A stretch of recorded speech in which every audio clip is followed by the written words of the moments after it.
As many of you know, I'm sure, the 2012 NHL Draft was known to be one of the biggest busts at first overall pick in Nail Yakupov to the Edmonton Oilers.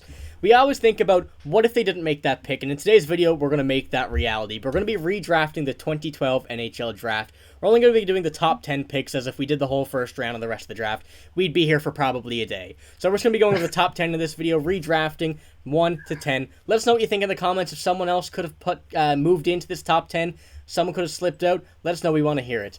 But with the first overall pick in this year's draft, the Edmonton Oilers select Andrei Vasilevskiy. I'm sure this is the obvious answer for many of us.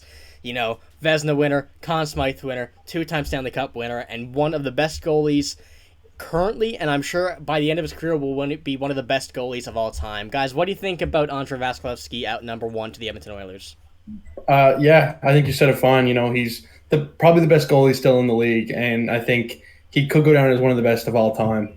I'm just crazy just thinking here. Imagine how different it would be if Edmonton got a guy like Andrei Vasilevskiy. Well, I mean, like you said about them not getting Connor McDavid, but imagine in a scenario when they had Connor McDavid and Leon Draisaitl and a guy between the pipes. It's crazy. Dangerous.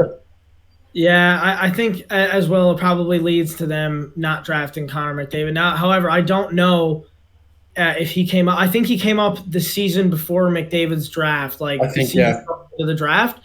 And maybe he wouldn't have been as impactful, but I'm pretty sure Edmonton's goalie was probably a lot worse than what Andrei Vasilevskiy was even in his rookie year. So I've got to say, like, this would be insane for them right now. It's just too bad that they couldn't have it all, really, with him, Draisaitl, and McDavid. Yeah, it'd be something crazy to think about and something crazy to witness.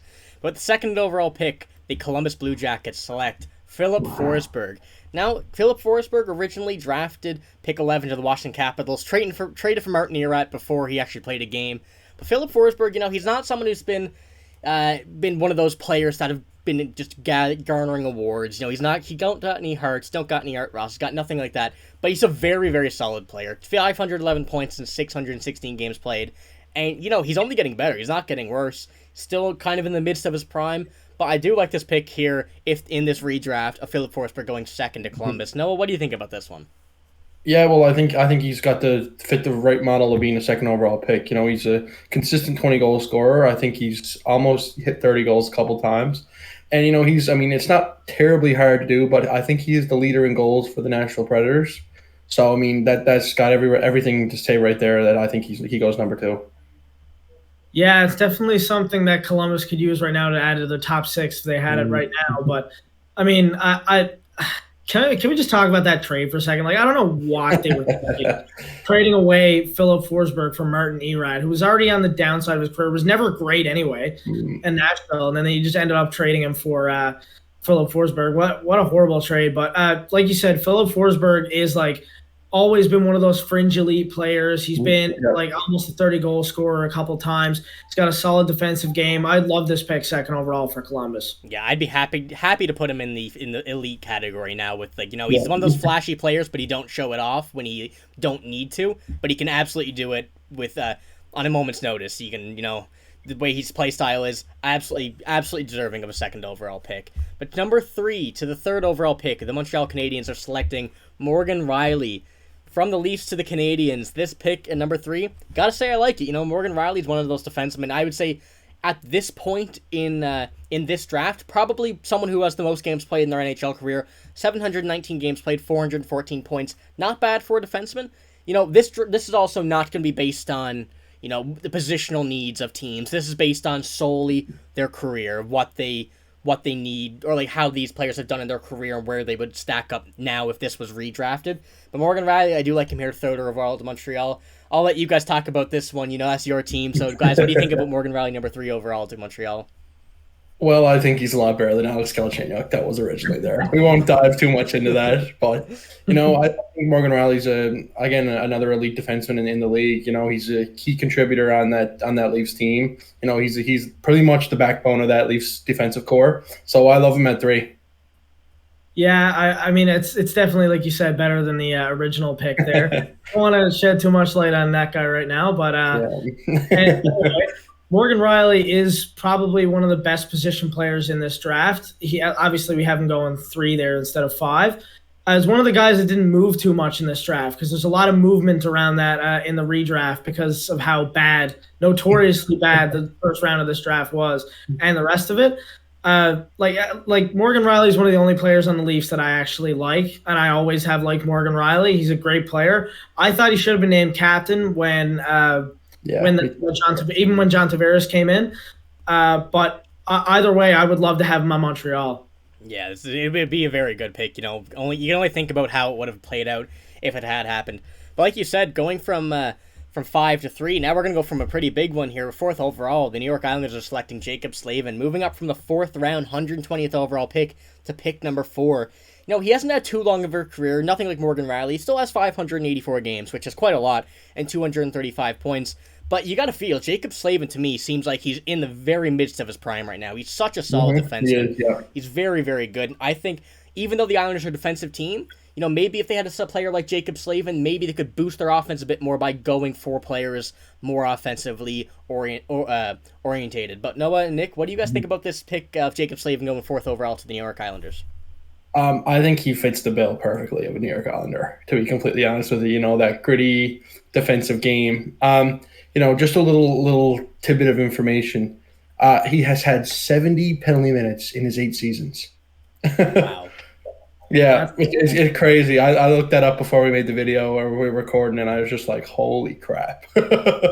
Yeah, I mean, we were talking about like defensemen in this draft. Like Morgan Rielly, this is like the complete opposite of Morgan Rielly as a defenseman. Mostly focuses on his defensive game rather than the offensive game. And don't forget, Jacob Slavin, if I'm not wrong, won an accuracy shooting competition at the All-Star game one year.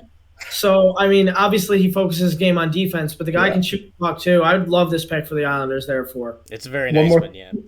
One more thing I got here. He has a career plus-minus of 130. Yeah, that's the definition of a solid defenseman. That fits the bill for many teams in the NHL. But we're going to be rounding off the top 5 here with the 5th overall pick. Not Morgan Rielly, but Toronto Maple Leafs, the 5th overall pick is going to be Connor Hellebuyck. Now, this pick right here, moving from the 5th round, 130th overall, going to the Toronto Maple Leafs at 5, you can only think about what they would have in their history now, what you could say, if this pick was made at 5th overall. The Vezina winner in 1920. What a fantastic pick. Guys, what do you think about this one here? This is quite incredible. Yeah, I think this is a game changer for the Leafs. It seems like they've kind of always had a question mark in between the pipes.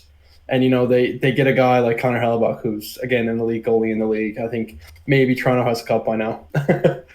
Yeah, they're looking for their elite franchise goalie still to this day. And ever since Austin Matthews and Mitch Marner came into the league, and Nylander back in, I think it was 16, 17, they've been looking for that elite goalie ever since that has barely any holes in his game, if any at all. And Connor Hellebuyck is that guy. Now, maybe this also would have affected them drafting Austin Matthews as well. Yeah. Because of I believe Connor Hellebuyck came up in 15, 16 or somewhere around there. And that was like the year before they drafted, like the year going into the draft for Matthews.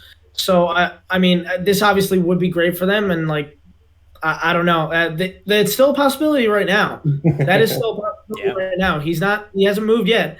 So, I mean, if the Leafs can muster up some scraps or something from the minors or some prospects or anything that Winnipeg's looking for, maybe it does happen. Interesting that both goalies in this draft go to the teams who probably have arguably the best players in the league right now. It might not happen if that had happened, but, we'll have to see what happens with Connor Hellebuyck, like you said. It's going to be interesting to see if he actually does end up going there to fulfill this redraft fruition. But now we're going to be going over the 6th to the 10th overall pick. I got these all in one.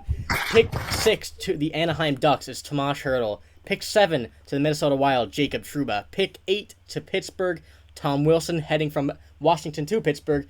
Pick 9 at the Winnipeg Jets, Matt Dumba. Similar situation going from Minnesota to the Winnipeg Jets. And pick 10, I know it's spelled wrong. Don't come at me in the comments. Can't fix it. It's too late. Pick 10 to the Tampa Bay Lightning, Teuvo Teravainen. But guys, what do you think about this pick 6 to 10? The bottom of the draft here. Bottom of the top 10. Few people that could have probably made it. Hampus Lindholm, he's in this draft. It's Adam Pelech. Didn't come up until much later, but very solid as we know now as well. But what do you guys think about these 5 picks here? I want to touch on Thomas Hertl. You know, I mean, who forgets that 4-goal game against the Rangers when he came up on his rookie year? You know, I think he's a phenomenal player. You know, he has multiple 30-goal seasons. He's a leader on that San Jose team. That's, I mean, a not very good San Jose team, and he still puts up good numbers. I think Anaheim could have absolutely hit a home run with him. Yeah.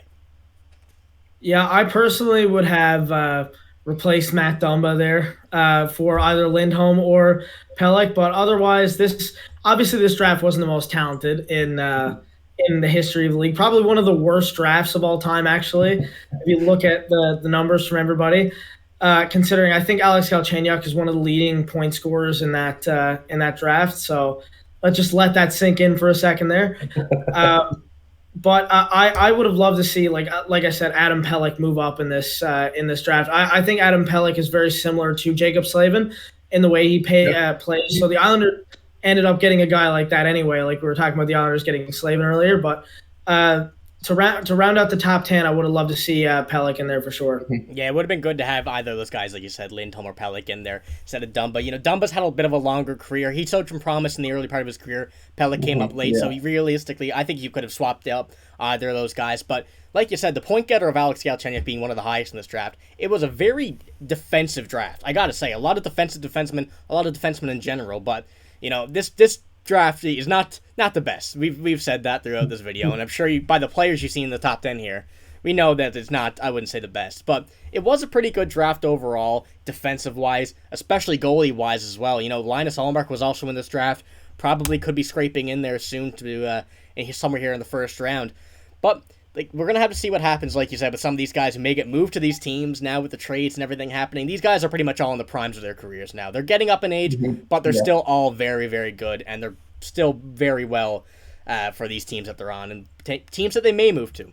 But that's all we have for this video. If you want to see more content like this, more redrafts, this is very fun to make. We like making them. So if you want to see it, make sure to like the video and also make sure to comment. And if you do like them, let us know, because we very much enjoyed making this and everything.